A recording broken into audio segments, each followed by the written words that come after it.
నమస్కారం ఘంటారావానికి స్వాగతం. ముందుగా ప్రధాన అంశాలు. భారీ ఉగ్రకుట్ర భగ్నం చేసిన ఢిల్లీ పోలీసులు, 2 పాక్ ఉగ్రవాదులతో పాటు 4 అరెస్ట్.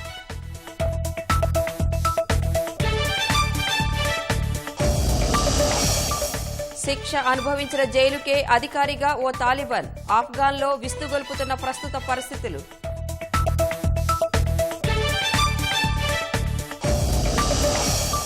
జగన్ విజయసాయి బెయిల్ రద్దు పిటిషన్ల తీర్పుపై ఉత్కంఠ, ఆపాలన్న రఘురామ అభ్యర్థనపై నేడు తెలంగాణ హైకోర్టు నిర్ణయం. పోలవరం నిర్వాసితుల పట్ల నిర్లక్ష్యమేంటన్న జాతీయ ఎస్టీ కమిషన్, పునరావాస కాలనీలో కనీస సౌకర్యాలు లేవని ఆక్షేపణ. పెట్రో ఉత్పత్తుల్ని జీఎస్టీ పరిధిలోకి తేవడంపై మథనం, ఈ నెల 17న మండలి సమావేశంలో చర్చించే అవకాశం.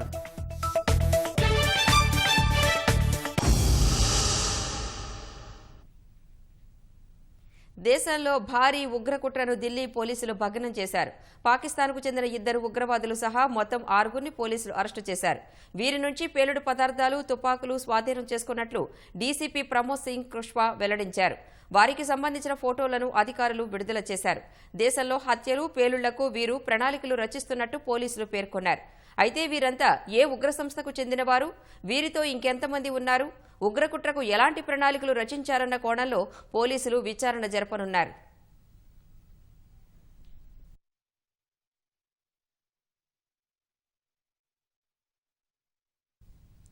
ఆఫ్ఘనిస్తాన్లో పాలనా పగ్గాలు చేపట్టిన తాలిబాన్లు షరియా ప్రకారం కఠిన శిక్షలు విధించనున్నారు.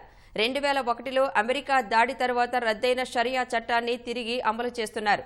ఉద్దేశపూర్వకంగా హత్య చేస్తే నిందితుడిని కూడా చంపనున్నట్లు తాలిబాన్ అధికారులు పేర్కొన్నట్లు న్యూయార్క్ టైమ్స్ ఓ కథనం ప్రచురించింది. ఉద్దేశపూర్వకంగా హత్య చేయకుంటే మరో శిక్ష ఉంటుందని, అందుకు కొంత జరిమానా విధిస్తారని పేర్కొంది.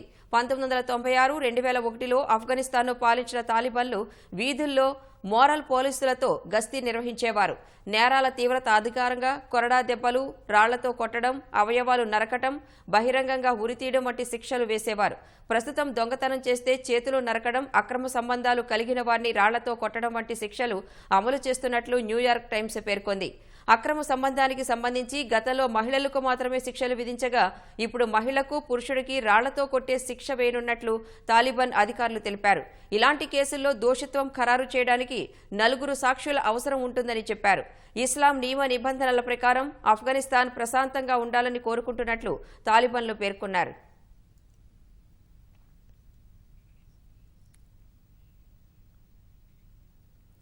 అరాచకత్వ పాలనకు కేరాఫ్గా మారిన తాలిబాన్లు విస్తుగొల్పే నిర్ణయాలతోనూ నిత్యం వార్తల్లో నిలుస్తున్నారు. ఓ జైల్లో శిక్ష అనుభవించిన ఖైదీని అదే జైలుకి అధికారిగా తాలిబాన్లు నియమించిన ఘటన తాజాగా వెలుగులోకి వచ్చింది. కాబూల్ శివారులో ఉండే పుల్-ఈ-చర్కీ జైలుకి ఒకప్పటి ఖైదీనే జైలు అధికారిగా తాలిబాన్లు నియమించడం ప్రస్తుతం చర్చనీయాంశంగా మారింది. గత నెల కాబూల్ను హస్తగతం చేసుకున్న తాలిబాన్లు అక్కడి పుల్-ఈ-చర్కీ జైలును కూడా తమ ఆధీనంలోకి తీసుకున్నారు. అందులోని ఖైదీలందరినీ వదిలిపెట్టారు. ప్రస్తుతం అక్కడ దాదాపు 60 మంది కరుడుగట్టిన నేరగాళ్లు మినహా దాదాపు జైలంతా ఖాళీగానే ఉంది. తాజాగా ఈ జైలుకు ఇన్ఛార్జిగా ఉన్న తాలిబాన్ కమాండర్ ఒకరు సోమవారం జైలును సందర్శించారు. దశాబ్దం క్రితం తనను అఫ్ఘాన్ ప్రభుత్వం అరెస్టు చేసి ఇదే జైలుకు తీసుకొచ్చిందని, అక్కడ తనను చిత్రహింసలకు గురిచేసిందని చెప్పారు. దాదాపు 14 నెలల తర్వాత తాను జైలు నుంచి విడుదలయ్యానని తెలిపారు. ప్రస్తుతం ఈ వ్యాఖ్యలు ప్రపంచవ్యాప్తంగా చర్చనీయాంశంగా మారింది.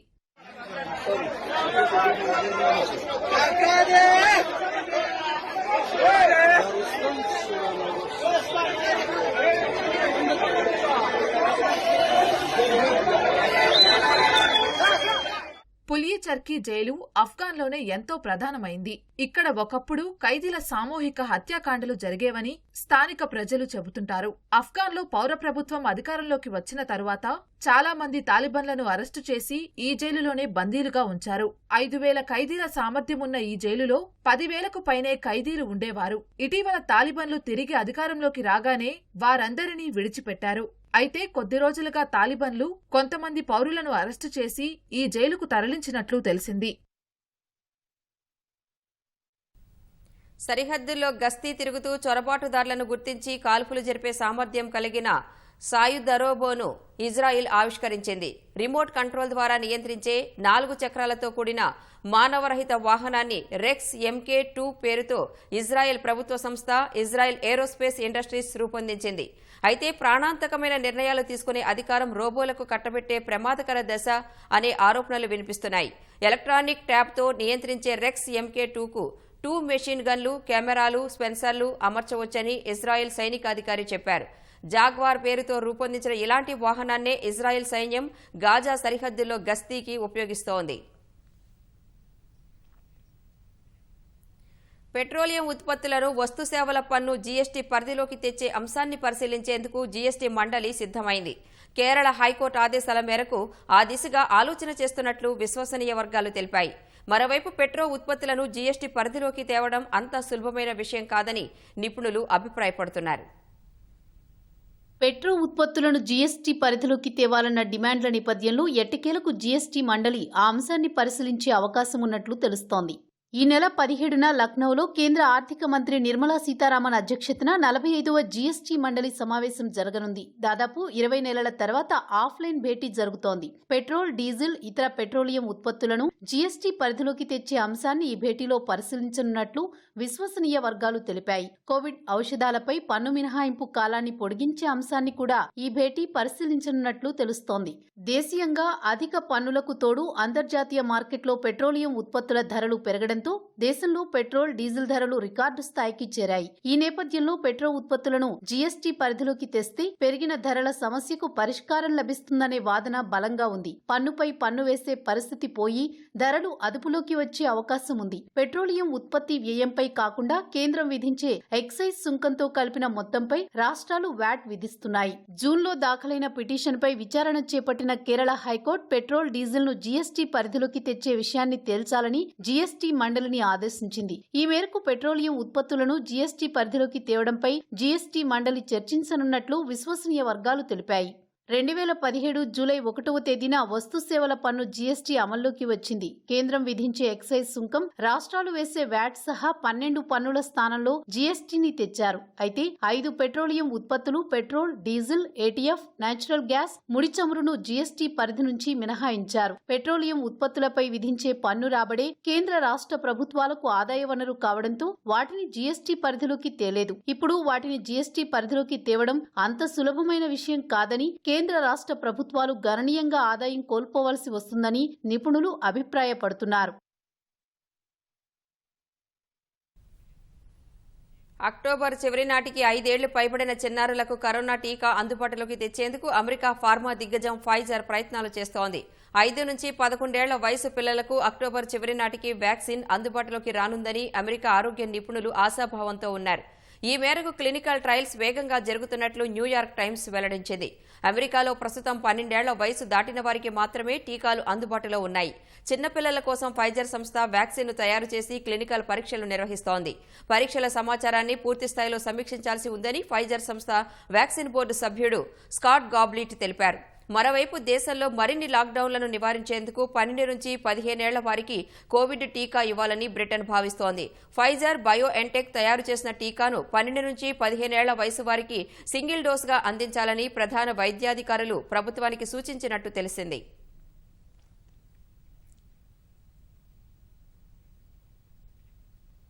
పోలవరం ప్రాజెక్టు నిర్మాణంపై ఉన్న శ్రద్ధ నిర్వాసితులకు పునరావాసం కల్పించడంపై లేదని జాతీయ ఎస్టీ కమిషన్ ఆక్షేపించింది. పునరావాసంలో అటవీ చట్టాలను వర్తింపచేయటం లేదని, ఇది గిరిజనుల రాజ్యాంగ హక్కుల్ని విస్మరించడమేనని అసంతృప్తి వ్యక్తం చేసింది. నిర్వాసితుల ప్రయోజనాల్ని కాపాడేందుకు అనేక సిఫార్సులు చేసింది. ఆంధ్రప్రదేశ్, ఒడిశాలోని పోలవరం నిర్వాసిత గ్రామాలు, కొత్తగా నిర్మించిన పునరావాస కాలనీలను ఇటీవల సందర్శించిన జాతీయ ఎస్టీ కమిషన్ పలు లోపాలను ఎత్తిచూపింది. ప్రాజెక్టు నిర్మాణంపై ఉన్న శ్రద్ధ నిర్వాసితులకు పునరావాసంపై చూపడం లేదని రాష్ట్ర ప్రభుత్వాలను నిలదీసింది. జాతీయ ఎస్టీ కమిషన్ సభ్యుడు అనంతనాయక్ తో కూడిన బృందం ఆగస్టు 24 నుంచి 4 రోజుల పాటు పర్యటించింది. ఈ మేరకు ఎస్టీ కమిషన్ చైర్మన్ తో పాటు ఏపీ, ఒడిశా ప్రభుత్వాలకు నివేదిక సమర్పించింది. దీనిపై 4 వారాల్లోగా నివేదిక పంపాలని 2 ప్రభుత్వాల ప్రధాన కార్యదర్శులను ఆదేశించింది.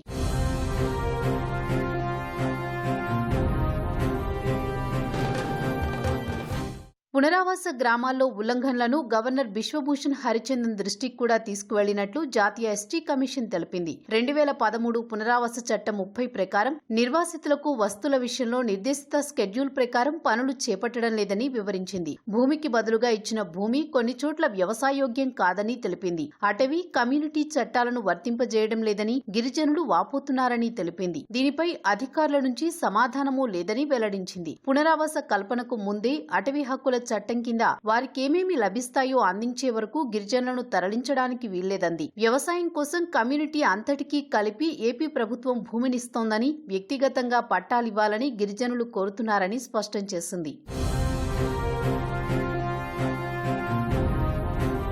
పోలవరం పునరావాస కాలనీల్లో ఇళ్ల నిర్మాణాలు సరిగా లేవని, స్లాబుల్లోంచి నీరు లీకవుతోందని ఎస్టీ కమిషన్ పేర్కొంది. అలాగే గోడలు బీటలు వారాయని, ఏ ఇతర వస్తువులు కల్పించలేదని గుర్తించినట్లు తెలిపింది. సరైన మంచినీటి వసతి, రోడ్లు, డ్రైనేజీ లేవని, ఇళ్లకు కిటికీలు, విద్యుత్ సదుపాయం, మరుగుదొడ్లు సరిగా నిర్మించలేదని గుర్తు చేసింది. నిర్వాసితుల సమస్యలను పట్టించుకునేవారే లేరంటూ ఆవేదన వ్యక్తం చేసింది. నిర్వాసితుల ఫిర్యాదుల స్వీకరణ, పరిష్కార వ్యవస్థ కనిపించలేదని తెలిపింది.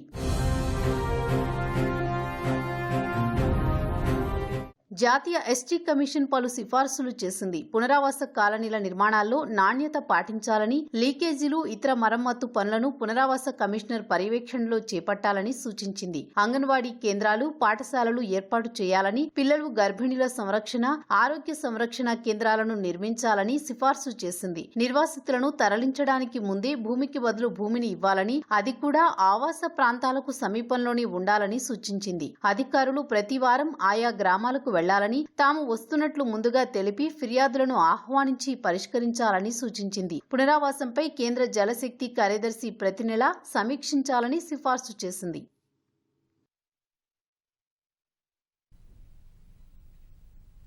ముఖ్యమంత్రి జగన్, ఎంపీ విజయసాయిరెడ్డి బెయిల్ రద్దు చేయాలన్న పిటిషన్లపై ఉత్కంఠ కొనసాగుతోంది. తీర్పు వెల్లడించకుండా స్టే ఇవ్వాలని, పిటిషన్లను మరో కోర్టుకు బదిలీ చేయాలన్న రఘురామ పిటిషన్పై తెలంగాణ హైకోర్టు నేడు నిర్ణయం ప్రకటించనుంది. రఘురామ అభ్యర్థనను హైకోర్టు తిరస్కరిస్తే సీబీఐ కోర్టు తీర్పు వెల్లడించనుంది. ఒకవేళ హైకోర్టు రఘురామ వాదనతో ఏకీభవిస్తే తీర్పు వెల్లడి నిలిచిపోయే అవకాశం ఉంది. ముఖ్యమంత్రి జగన్మోహన్ రెడ్డి బెయిల్ రద్దు చేయాలన్న పిటిషన్ మలుపులు తిరుగుతోంది. బెయిల్ మంజూరు చేసినప్పుడు సీబీఐ కోర్టు విధించిన షరతులను జగన్ ఉల్లంఘిస్తున్నారంటూ జూన్ 4న రఘురామకృష్ణరాజు సీబీఐ కోర్టులో పిటిషన్ దాఖలు చేశారు. కేసుతో సంబంధం లేని రఘురామ పిటిషన్ విచారణ అర్హతపై మొదట సీబీఐ కోర్టులో వాదనలు జరిగాయి. రఘురామ వాదనతో ఏకీభవించిన సీబీఐ న్యాయస్థానం పిటిషన్ను విచారణకు స్వీకరించింది. జగన్ ప్రత్యక్షంగా, పరోక్షంగా సాక్షులను ప్రభావితం చేస్తున్నారన్నది రఘురామ ప్రధాన వాదన. సహా నిందితులు, సాక్షులుగా ఉన్న కొందరు అధికారులకు కీలక పదవులు కట్టబెట్టారని వాదించారు. ఎంపీగా అనర్హత వేటు వేయాలని వైకాపా కోరినందునే వ్యక్తిగత రాజకీయ ప్రయోజనాల కోసం పిటిషన్ వేశారని జగన్మోహన్ రెడ్డి తరఫు న్యాయవాది వాదనలు వినిపించారు. సీఎంగా ఉన్నందున బెయిల్ రద్దు చేయాలంటున్నారు తప్ప సుప్రీంకోర్టు మార్గదర్శకాలకు అనుగుణంగా ఒక్కటి కూడా సరైన కారణం చూపలేదన్నారు. సీబీఐ మాత్రం తటస్థ వైఖరి ప్రదర్శించింది. పిటిషన్లోని అంశాలను పరిశీలించి విచక్షణ మేరకు చట్ట ప్రకారం నిర్ణయం తీసుకోవాలని సీబీఐ కోరింది. జూలై 30న వాదనలు ముగించిన సీబీఐ కోర్టు గత నెల 24ని తీర్పు వెల్లడించనున్నట్లు ప్రకటించింది. అయితే జగన్ బెయిల్ రద్దు పిటిషన్పై వాదనలు ముగిసిన తర్వాత విజయసాయిరెడ్డి బెయిల్ కూడా రద్దు చేయాలని రఘురామ మరో పిటిషన్ దాఖలు చేశారు. రెండు పిటిషన్లలోనూ వాదనలు దాదాపు ఒకే తీరుగా జరిగాయి. గత నెల 24న విజయసాయిరెడ్డి బెయిల్ రద్దు పిటిషన్పై వాదనలు విన్న సీబీఐ కోర్టు రెండు పిటిషన్లపై ఒకే రోజు తీర్పు వెల్లడిస్తామంటూ నేటికి వాయిదా వేసింది. అయితే జగన్, విజయసాయిరెడ్డి బెయిల్ రద్దు పిటిషన్లను సీబీఐ కోర్టు నుంచి మరో కోర్టుకు బదిలీ చేయాలని రఘురామకృష్ణరాజు తెలంగాణ హైకోర్టును ఆశ్రయించారు. తీర్పు రాకముందే రఘురామ పిటిషన్ను కోర్టు కొట్టివేసిందంటూ జగన్ కుటుంబానికి చెందిన సాక్షి మీడియా ట్వీట్ చేసిందన్నది రఘురామ ఆరోపణ. అదేవిధంగా నవంబర్ 15లోగా 2 వారాల పాటు విదేశాలకు వెళ్లేందుకు విజయసాయిరెడ్డికి అనుమతినిచ్చిందని పిటిషన్లో పేర్కొన్నారు. అందువల్ల నిష్పాక్షిక, స్వేచ్ఛాయుత తీర్పుపై ఆందోళనగా ఉందని మరో కోర్టుకు బదిలీ చేయాలని కోరారు. పిటిషన్ల బదిలీకి చట్టబద్దమైన కారణాలు చూపించడం లేదని సీబీఐ పేర్కొంది. మంగళవారం లంచ్ మోషన్ విచారణ జరిపిన హైకోర్టు తీర్పును నేటికి వాయిదా వేసింది.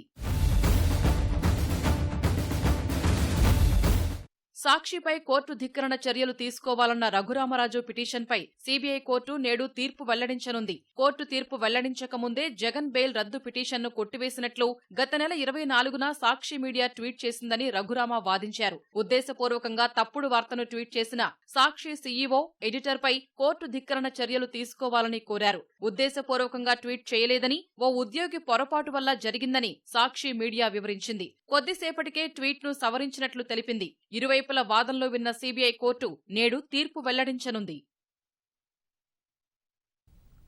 సైదాబాద్ హత్యాచార నిందితుడిపై హైదరాబాద్ పోలీసులు రివార్డు ప్రకటించారు. రాజు ఆచూకీ చెప్పినా పట్టించినా 10 లక్షలు ఇవ్వనున్నారు. నిందితుడి కోసం 5 రోజులుగా ప్రత్యేక బృందాలతో గాలిస్తున్నా ఆచూకీ లభించకపోవడంతో పోలీసులు ఈ నిర్ణయం తీసుకున్నారు.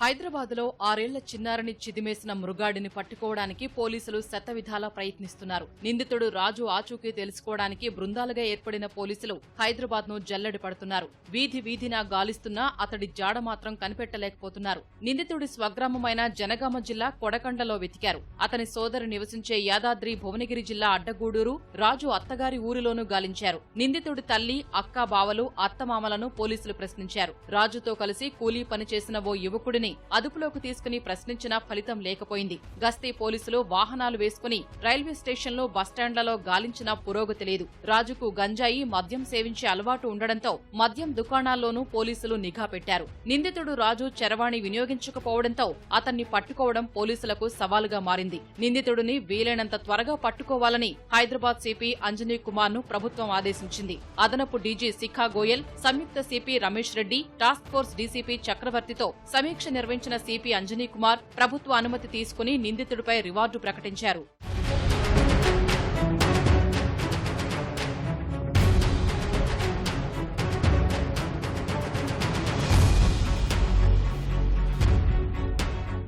నిందితుడు రాజుకు సుమారు 30 ఏళ్ల వయసుంటుందని, 5.9 అడుగుల ఎత్తు ఉంటాడని పోలీసులు ప్రకటించిన రివార్డు ప్రకటనలో పేర్కొన్నారు. పొడవైన జుట్టు, చిన్న గడ్డం పెంచుకుని తల జుట్టుకు రబ్బర్ బ్యాండ్ ధరించుకుని ఉంటాడని తెలిపారు. తలపై టోపీ పెట్టుకుని మెడ చుట్టూ ఎర్ర చేతి రుమాలు చుట్టుకున్నట్లు పోలీసులు వివరించారు. తన 2 చేతులపైన మౌనిక పేరుతో పచ్చబొట్టు ఉంటుందని పేర్కొన్నారు. మద్యం సేవించే అలవాటున్న రాజు ఫుట్పాత్లపైనే ఎక్కడ పడితే అక్కడ నిద్రపోతూ ఉంటాడని సిపి అంజనీ కుమార్ ప్రకటనలో తెలిపారు. రాజు ఆచూకీ గురించి తెలిసిన వాళ్లు 9490616366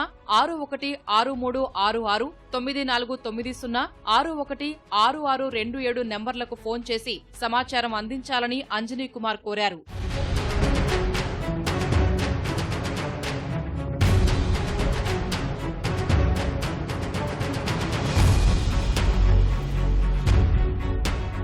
రాజు ప్రవర్తన వింతగా ఉంటుందని పోలీసుల దర్యాప్తులో తేలింది. సైదాబాద్లోని తన ఇంటికి కూడా కొన్ని రోజులు రాకుండా ఉండేవాడని ఇరుగు పొరుగు వాళ్లు పోలీసులకు తెలిపారు. మేనత్త కూతుర్ని ప్రేమ వివాహం చేసుకున్న రాజు ఆమెను కూడా తాగొచ్చి వేధిస్తూ ఉండడంతో కొన్ని నెలల క్రితం ఆమె పుట్టింటికి వెళ్లిపోయింది. గదిలో ఒంటరిగా ఉంటున్న రాజు అడ్డా కూలీగా పనిచేస్తున్నాడు. వచ్చిన డబ్బులతో గంజాయి, మద్యం సేవిస్తూ వాటికి బానిసయ్యాడు. రాజుతో పరిచయం ఉన్న వారందరి వివరాలు సేకరిస్తున్న పోలీసులు వారిపై నిఘా పెట్టారు. సీసీ కెమెరాల దృశ్యాలను పరిశీలిస్తూ ముమ్మర దర్యాప్తు చేస్తున్నారు.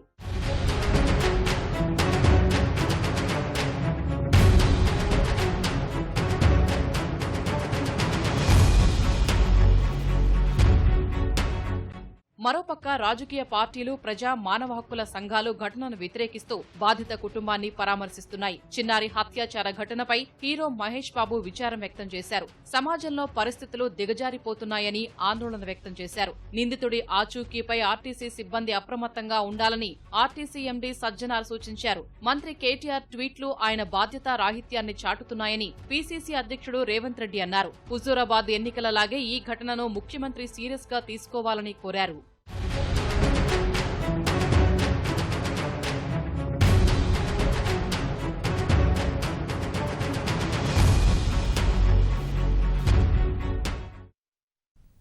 మూవీ ఆర్టిస్ట్ అసోసియేషన్ ఎన్నికల్లో గెలిచినా గెలవకపోయినా సభ్యుల సంక్షేమం కోసం తమ ప్యానెల్ 2 ఏళ్ల పాటు పనిచేస్తుందని అధ్యక్షుడిగా పోటీ చేస్తున్న ప్రకాష్ రాజ్ ప్రకటించారు. చారిటీ సంస్థలా తయారైన మా అసోసియేషన్ సభ్యుల సంక్షేమం కోసం కృషి చేసేలా తీర్చిదిద్దుతామని వెల్లడించారు. మరోవైపు అధ్యక్ష బరిలో ఉన్న మంచు విష్ణు సీనియర్ నటులను కలుస్తూ సభ్యుల మద్దతు కోరుతూ మంతనాలు సాగిస్తున్నట్లు తెలుస్తోంది.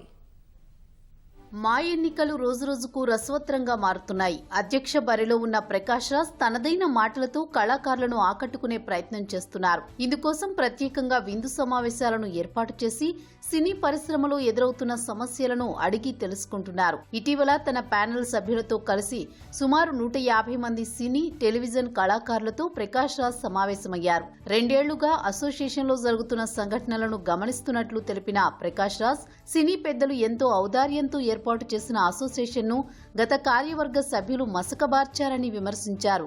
మాను ఓ చారిటీ అసోసియేషన్ గా మార్చారని విమర్శించారు. మాలో 250 మంది మాత్రమే నిజమైన సభ్యులున్నారని ప్రకాష్ రాజ్ వివరించారు. 900 మంది ఆర్టిస్టు, 900 ఆర్టిస్టు, ప్రకాష్ రాజ్కి డేటా తెలియదు. ఎవరు వాగారు నాకు ఇంపార్టెంట్ కాదు, అది డేటా రాంగు. 150 మంది పైన యాక్టివ్ మెంబర్స్ కాదు. అందులో దాదాపు 150 మంది, 147 మంది అనుకుంటా స్థానికులు కాదు. 600 మందిలో రామ్ చరణ్ గాను, నాగ చైతన్య గాను ఇలాంటి పెద్ద పెద్ద ఆర్టిస్టులు ఉన్నారు. ఓటింగ్కి రారు, వాళ్ళకి అవసరం లేదు. 450 మంది అదే మీ ఓటింగ్ కొన్ని సంవత్సరాల నుంచి. అందులో 200 మంది బాగానే ఉన్నారు. ఇంకా 250 మందిని ఆదుకోవాలండి. కర్మ కాకపోతే నా జీవితంలో. మా అసోసియేషన్ బాధ్యత వేషాలు ఇప్పించడమే కాదన్న ప్రకాష్ రాజ్, వేషాలు వేయలేని నటీనటుల కుటుంబాల్లోని పిల్లల చదువులకు సహకారం అందించడమని స్పష్టం చేశారు. 6 నెలల్లో సభ్యుల సంక్షేమం కోసం 10 కోట్ల రూపాయలు కేటాయిస్తామని ప్రకాష్ రాజ్ హామీ ఇచ్చారు. డిసెంబర్లో మూవీ ఆర్టిస్ట్ అసోసియేషన్ కోసం ప్రముఖ సంగీత దర్శకుడు ఇళయరాజాతో ప్రత్యేక కార్యక్రమాన్ని నిర్వహించి నిధులు సమీకరించాలని ఆలోచనలో ఉన్నట్లు ప్రకాష్ రాజ్ సభ్యులకు వివరించారు. అలా కూర్చొని మన తలసాని దగ్గరికి వెళ్ళాను. తలసాని గారు మీరు ఏంటంటే, లేదు ఏంటండి మా అసోసియేషన్లో నేను మినిస్టర్ని, నాకు ఏదో ఇనాగ్రేషన్ పిలుస్తా. అలా కాదండి, గవర్నమెంట్లో నాటక కళాకారులకు పథకాలు ఉన్నాయి. ఉన్నాయి కదా ప్రకాష్, అది ఎందుకు చేయరు? ఎవరు అడగరే? వైట్ కార్డ్ ఎందుకు ఇప్పించారు? ఎవరు అడగరే? ఈఎస్ఐ ఎవరు అడగరే? We are going to create 100 doctors club for నాటక. ఈ అసోసియేషన్, ఈ ప్యానల్ వచ్చిన నెక్స్ట్ 3 monthsలో ప్రతి ఒక్క మెంబర్ హెల్త్ కార్డు ఉంటుంది. ఇక నుంచి మూవీ ఆర్టిస్ట్ అసోసియేషన్లో 4 కోఆర్డినేటర్స్ ఉంటారు. ఈ సెట్లో మా మెంబర్స్ ఎంతమంది ఉన్నారు రండి, ఇక్కడ ఒక కాఫీ తాగుదాం. సమస్యలు ఏంటి? ఆ హీరోకి నేను ఫోన్ చేస్తాను ప్రెసిడెంట్ గారు. ఎందుకంటే ఆడు ఎంత పెద్ద హీరోయిన్ అన్నా ఆయనకో ఆమెకో నేను ప్రెసిడెంట్, ఆడు మా మెంబరు. మాలో సమస్యలను పరిష్కరించడానికి 100 మార్గాలున్నాయని ప్రకాష్ రాజ్ అన్నారు. అసోసియేషన్ ఎన్నికలను పూర్తిగా దిగజార్చారన్న ప్రకాష్ రాజ్, తమ ప్యానెల్ గెలిచినా గెలవకపోయినా 2 ఏళ్ల పాటు సభ్యుల సంక్షేమం కోసం కృషి చేస్తామన్నారు. ఏమండి ఈ లాస్ట్ 6 years నుంచి మందు రాజకీయాలు ఏంటి, పార్టీ రాజకీయాలు ఏంటి, డబ్బులు ఇవ్వడం ఏంటి, ఎలక్షన్ రాగానే ఇంటింటికి తిరగడం ఏంటి, ఎంత ఎంత ఎంత దిగజారిపోయారు. ఈ పక్కన నుంచి ఉంటే ఆడేమంటాడో, ఆ పక్కన నుంచి ఉంటే ఈ చిన్న ఆర్టిస్టులు ఏం చేస్తారు? ఎలక్షన్ పెట్టినా పెట్టకపోయినా, గెలిచినా గెలవకపోయినా 2 years అయితే మా కోసం టైం ఇచ్చేసాం. మరోవైపు మంచు విష్ణు ఓటర్ల మద్దతు కూడగట్టుకునేందుకు నిశ్శబ్దంగా మంతనాలు సాగిస్తున్నారు. అధ్యక్షుడిగా గెలిచేందుకు తీవ్రంగానే శ్రమిస్తున్నట్లు తెలుస్తోంది.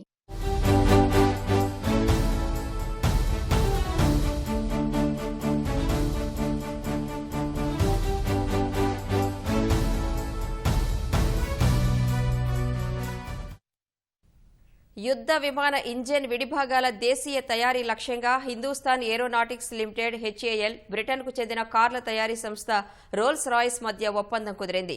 యుద్ధ విమాన ఇంజిన్ల నిర్మాణంలో దశాబ్దాలుగా తాము చూపుతున్న సమర్థతను ఉపయోగించుకుని దేశంలో వాటి తయారీ వ్యవస్థకు ఈ ఒప్పందం ద్వారా సానుకూల వాతావరణం కల్పించాలని రోల్స్ రాయ్స్ భావిస్తోందని HAL ఓ ప్రకటనలో తెలిపింది. అంతర్జాతీయ మార్కెట్లో విక్రయాల దిశగా రోల్స్ రాయ్స్తో కలిసి పనిచేసేందుకు ఎదురుచూస్తున్నట్లు HAL CMD ఆర్ మాధవన్ తెలిపారు. భారత్లో రక్షణ పరికరాల తయారీ రంగ విస్తరణలో ఈ ఒప్పందం కొత్త అవకాశాలను కల్పిస్తుందని ఆశాభావం వ్యక్తం చేశారు. భారత్లో రక్షణ పరికరాల తయారీ వ్యవస్థను బలోపేతం చేయడంలో ఈ ఒప్పందం కీలకమైన ముందడుగు అని రోల్స్ రాయ్స్ భారత్ దక్షిణాసియా ప్రాంత CMD కిషోర్ జైరామన్ అభివర్ణించారు. ప్రభుత్వానికి వ్యతిరేకంగా మాట్లాడే వారిపై కఠిన ఆంక్షలను విధించే చైనా న్యాయం చేయాలంటూ వస్తున్న మహిళలపై సైతం అదే పంథాను కొనసాగిస్తోంది. లైంగిక వేధింపులకు వ్యతిరేకంగా పోరాడుతున్న వారిని అణిచివేసేందుకు ప్రయత్నిస్తోంది. అడుగడుగున అడ్డంకులు సృష్టిస్తోంది.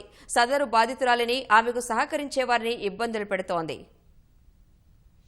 చైనా ప్రభుత్వ ఆధీనంలో నడిచే అక్కడి సెంట్రల్ టెలివిజన్ సీసీటీవీలో 2014లో జూవో షియావోసువాన్ అనే 25 ఏళ్ల యువతి ట్రైనీగా చేరారు. అక్కడ చేరిన కొద్ది రోజులకే ఆమెకు చేదు అనుభవం ఎదురైంది. ఆ ఛానల్లో సీనియర్ యాంకర్ గా ఉన్న ఓ వ్యక్తి తనపై లైంగిక వేధింపులకు పాల్పడ్డారని ఆమె ఆరోపించింది. మీటూ ఉద్యమంలో చేరిన జూవో తనకు జరిగిన అవమానంపై న్యాయ పోరాటం ప్రారంభించింది. బహిరంగ క్షమాపణ చెప్పడంతో పాటు 50,000 యువాన్లను నష్టపరిహారం చెల్లించాలని జూవో తన దావాలో పేర్కొంది. ఆమె కృషి ఫలించి చివరకు ఈ కేసు గతేడాది డిసెంబర్లో కోర్టు విచారణకు వచ్చింది.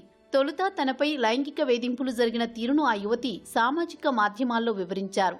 దీనిపై స్పందించిన ఎంతో మంది చైనా మహిళలు ఆమెకు మద్దతుగా నిలిచారు. అంతేకాకుండా తమకు ఎదురైన వేధింపుల అనుభవాలను వివరించడం మొదలుపెట్టారు. ఆ సందర్భంలోనే ప్రపంచవ్యాప్తంగా జరిగిన మీటూ ఉద్యమం వారిలో మరింత స్ఫూర్తిని నింపింది. కానీ షీ జిన్పింగ్ ప్రభుత్వం మాత్రం వారిపై నియంత్రణను కొనసాగించడంతో పాటు అసమ్మతి గళాన్ని అడ్డుకునేందుకు ప్రయత్నించిందనే అభిప్రాయం ఉంది. ఇలాంటి కేసుల్లో ముందుకొచ్చేవారు సహా వారి మద్దతుదారులను ఆంక్షలతో అణచివేసే ప్రయత్నాన్ని చైనా కొనసాగిస్తోందనే ఆరోపణలు ఉన్నాయి. ఈ కేసు తొలిదశ విచారణ పూర్తి కాగా ఈ ఏడాది మేలో జరగాల్సిన రెండో దశ విచారణను కోర్టు వాయిదా వేసింది. తుది దశ విచారణలో భాగంగా మంగళవారం బీజింగ్ కోర్టుకు వచ్చిన జూవోను చుట్టుపక్కల వారు ఇబ్బంది పెట్టారు. ప్లకార్డులు ప్రదర్శించిన జూవో మద్దతుదారులను పోలీసులు చుట్టుముట్టారు. ప్లకార్డులను తొలగించేందుకు పోలీసులు ప్రయత్నించారని, లింగ వివక్ష చూపుతున్నారని జూవో మద్దతుదారులు ఆరోపించారు. అయితే జూవో చేస్తున్న పోరాటంతోనైనా ప్రజల్లో చైతన్యం వస్తుందని భావిస్తున్నట్లు చెప్పారు. ఈ కేసులో జూవో గెలిచినా ఓడినా న్యాయానికి వ్యతిరేకంగా ఆమె చేసిన పోరాటం స్ఫూర్తిగా నిలుస్తుందని అభిప్రాయపడ్డారు.